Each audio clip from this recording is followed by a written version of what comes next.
أرسلت روحي إلى داري تطوف بها، لما خطانا إليها ما لها سبل. أن تسأل الدار إن كانت تذكرنا، أم أنها نسيت إذ أهلها رحلوا. أن تسأل السقف هل ما زال منتصبا فوق الجدار شموخا رغم ما فعلوا، أم أنها ركعت في الأرض ساجدة تشكو إلى الله في حزن وتبتهل. أن تسأل النخل هل أكمامه نضجت، أن تسأل التين والزيتون متصل، أما القطوف من الأعناب دانية مثل اللآلئ كالحوراء تكتحل.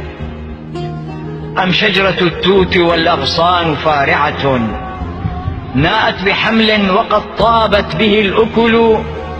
هيهات يا دار أن تصفو الحياة بنا ويرجع الجمع بعد النأي يكتمل، لكن روحي ستبقى فيك ساكنة، ما لي بأطمة لا شاة ولا جمل.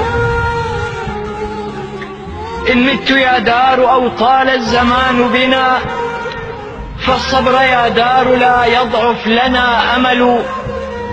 أو عدت يا دار هل ألقاك باسمة، أم في اللقاء يعز القول والجمل، ويصبح الهمس نجوانا فلا كلم